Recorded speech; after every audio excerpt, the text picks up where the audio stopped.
What is your name and what office are you running for? So my name is Rahim JAFFER and I'm running for mayor in this upcoming municipal election. Why are you running?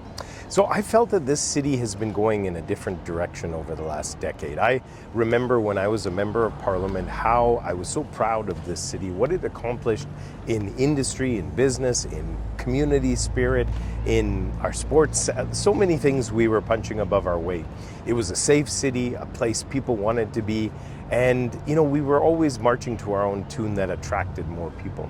I've seen that change where we've made it more difficult for businesses to set up, for people who are looking for more affordability, although we are in a more competitive environment thanks to Vancouver and Toronto, it's still getting more and more expensive.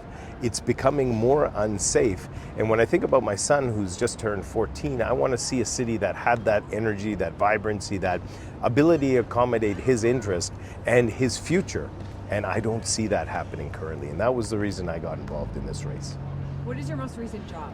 So I run a business on Whyte Avenue. I've been always involved in business from even before I got involved in federal politics. So I have a restaurant on Whyte Avenue. It's called Rooster Kitchen. We do breakfast, brunch, and evening comfort food. We do a lot of arts events there. So we have live music, painting events, and we have literary events too with the Alberta Writers Guild and Poetry Association. So we're kind of a fun place that's cultural community that people come together and really practice their craft. We also have some relationships with music schools as well, so we can give a place for younger musicians to have a place to play. So I've been doing that over the last 8 years. I also have some commercial property on Whyte Avenue that I manage. And then before getting back into business, when we came back to the city in 2012, I took about 6 years of just being a stay-at-home parent for my son Xavier, because my partner at the time, she wanted to go back to school, decided to pursue a law degree. So I spent that time with him and had the chance to get on teachers, parent boards and work on fundraising and really get an idea of what other parents face when they're raising kids. If you are elected, what would be the first priority for you to fix? Well, for me, the key is to get the spending under control. The city, we don't have a revenue problem, it's a spending problem. And one of the things I've called for is to perform some serious auditing, which hasn't been consistently done in not only all areas of government, but those arm's length organizations who have a duty to report back to the government.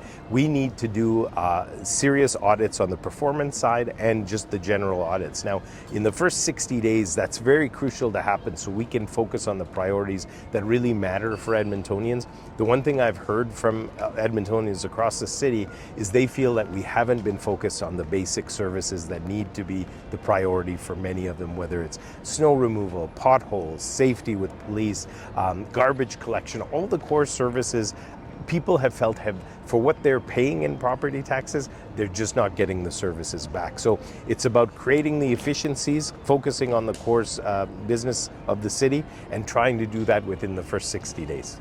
How would you balance fiscal responsibility? So I think one of the things, like I mentioned, is that by really understanding how the city is spending its money, we can look at ways to create that fiscal responsibility by focusing on the areas that are crucial for the city, the core services. Alongside of that, one thing we've seen is that this city council, currently in mayor, their only way to raise money is through property taxes. Hence, we've had record numbers of growth in property taxes, which is squeezing a lot of families in order to pay their mortgage and their property tax balance. I, as a business person myself, have seen so many challenges that have been coming in the way of getting people working, getting businesses to invest, making the path clear for them to invest. And so for me, I'd like to be able to focus on economic development by making it easier, more cost effective, and streamlining processes for more investment to come in, because that's how you also offset the property tax demand. You can get non-property tax revenue coming a little bit stronger into the city. Construction along timelines, frustrating Edmontonians. What would you change about how Edmonton plans and delivers these projects? You know, one of the most essential things a city has to do is allow its citizens to move back and forth without headaches. We've seen it's almost like they have an active mandate to just try to stop that, because everywhere you turn you hit construction, you get stuck idling behind a whole bunch of projects that aren't thought about as to how they maybe should have proceeded in order to not congest the whole city. So what I'd like to do is, first of all, see, are we first of all meeting those contracts on the LRT design and stuff? We've fallen far behind, the costs have been excessive. Are we making sure that those contractors that were within the contracts that were created, are they giving us the efficiency, or do we have to change that? But also just common sense when it comes to how we build out this city. There are areas, of course, that need more attention, that maybe we need to focus on that, but not this shotgun approach where you just start doing stuff all over the city and shutting down major arteries, which are not allowing people to get back and forth. So I think we can set the priority of what's most essential infrastructure that needs to be addressed now, and then look at ways to be able to not spread that all around in the same area, but focus on sections of the city. As certain projects get done, move to a different section so you're not clogging up the whole city. One of the last things I'll mention here that are also so important is leveraging the relationship with the provincial government. We've seen that particular area with this particular council and mayor go completely out the window. And this is what's also putting a lot of costs up on things, because Edmonton is going at it alone. When no matter how you feel about the provincial government, they're a partner with the city and they have to be at the table, and the relationship has to be built. As a former MP, I know I can do that because we used to collaborate very effectively when I was an MP, and I know I can bring that kind of relationship back between the city and the province. That brings up a later question about what do you think of the city's relationship with the province, and how do you think it should be, if you have more to add to that? You know, it's just unimaginable what's happened between the city and the province. As I said, it doesn't matter what our political stripes are, because at the end of the day, we're all accountable to the same voters, right? In Edmonton, whether they're voting federally, provincially, or municipally, we have a duty to work together to put the best foot forward for people in Edmonton with all levels of government. When I was an MP, we had collaborative meetings during parliamentary breaks where we would come back, we would meet with the MLAs, with the Premier, we would meet with City Council, with the Mayor, and often we would focus on what was common. What was some things that we all agreed were something that brought commonality between us, so that we could work from there. Where we had differences, we'd put them aside and maybe come back and visit them later. But more times than not, there were more things we had in common to coordinate effectively than not. And just the fact that those levels of government in particular, there's no relationship between the province and the municipal government, there's no communications other than in the media where they're shooting, over each other's bows when it comes to things that they feel that both governments should be focused on. I want to end that. I want to bring that relationship back by slowly and surely building confidence that we can get on the same page and open those channels of communication which haven't been open in the past little while. What would be your plan to make Edmonton safer? So we've called for more police on the streets, because one of the things we've heard is that, and we've experienced, is that community policing, when it's present, when it's in our communities and on the streets, it does deter crime. Many cities we've seen that relationship where you have more boots on the ground, more community policing. It has a direct impact on deterring crime. However, and it ties into the last question I answered about leveraging the provincial relationship, one of the most important things we've seen is that the role of police, the type of job that they're doing, has really changed over the last decade. They're dealing with things with mental illness, substance abuse, a number of challenges maybe were not as prevalent in the past.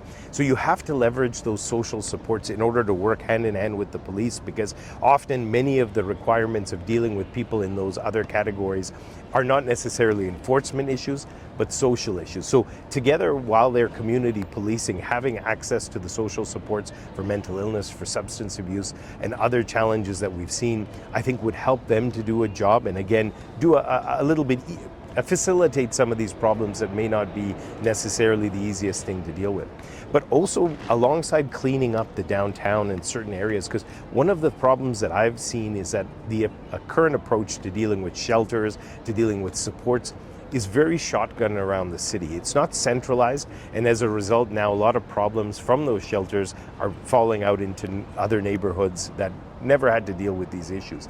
I would like to look at moving a centralized place for much of the social service, the mental supports, the housing, and all the other training and supports that would come to people who are in need of it in a safe space. And I've been looking at an area around the Alberta Hospital, just northeast of the city, to create what I've been calling a recovery village. It's been done in other places in Europe, and I think it can be focused here. Again, coordinating with the provincial government would be essential, but then you would allow those people who are unfortunately coming out of the shelters in the morning, they start getting preyed on by different people, whether it's drug dealers or others. You can now move them into an area where they have security, safety, and a positive message, not a negative message. And I believe those two things together will really finally start cleaning up the city. Where do you stand on infills, and what is the path forward? You know, it's outrageous that in this city we had that blanket rezoning where now anything can happen anywhere. That is just the most irresponsible process of infill that I've ever seen in my life. And overnight, people's livelihoods were damaged because you have single family homes in mature neighborhoods that all of a sudden you have 8-plexes or larger coming up. And the city's lack of oversight on this, whether it's council or the bureaucracy together, it's just so terrible how it's affected families in such a negative way. I've called to pull this blanket rezoning and really, in particularly in mature neighborhoods, look at ways to ensure that any infill development matches the nature of those communities. Attach a single parking stall to each dwelling so you can't get these monstrosities built, especially in mid-block between single-family homes. We are still fortunate, and most people I've talked to in those neighborhoods, they're not opposed to infill. They just want it done responsibly, not this sort of willy-nilly approach where you have their livelihoods damaged. And then other problems as a result of poor planning, to parking, to emergency vehicle access, garbage removal. There just seems to be no oversight. But we're still fortunate in the city. As much as we've grown, we have key areas, whether it's around Blatchford, that we have to ask why hasn't that been developed into more dense housing or affordable housing, around the expo lands where we know currently there's lots of room to look at options there. We even have other pockets as well. So the drive to create this density in these older and more mature neighborhoods, character neighborhoods, is really, goes beyond any logic in my mind when you still have lots of ability to expand. What is your vision for Edmonton? I want to have a vision, and I've been drawing on that nostalgia that I have when I think of City of Champions. This city did so many great things, as I said earlier, always punched above its weight, whether it was business, doing great things, and then giving back to the community. We're close by some of these great buildings like the Winspear Center of the Arts, the Art Gallery, and even others where we had a lot of philanthropic contribution to help these things happen. When you create a song, city, economically, there's so many spin-offs that the university, the arts, and others all benefit from that. And as I talked about, creating a city that people want to come to, not leave. Because of the barriers that we've been putting up, the costs, the permitting challenges, a lot of businesses have been looking to move outward of Edmonton into areas Leduc, Sherwood Park, even Spruce Grove.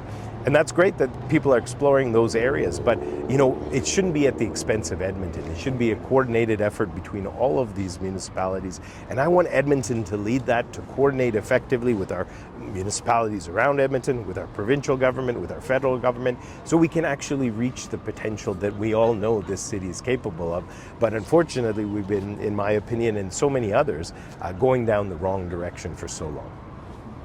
If you are elected, what is one thing you want people to remember you accomplished at the end of your term? It's an interesting question, because I feel like a lot of politicians end up doing things because they feel they have to leave their mark.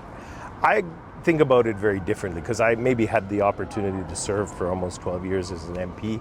I don't really necessarily want people to remember me for anything other than that they are proud to be in a city, that someone who was involved in the management did the right things to ensure their families, their futures, their livelihoods were at least fostered in an environment that they could all do the best that they could possibly do. So for me, I know there'll be some tough decisions that need to be made, but if I can make that change to allow those people to have that opportunity, that's the only thing I would be pleased about. And it may only be a one-term thing, because some things are not as popular. So for me, it's just about getting the job done, and hopefully it works in the best interest of Edmontonians.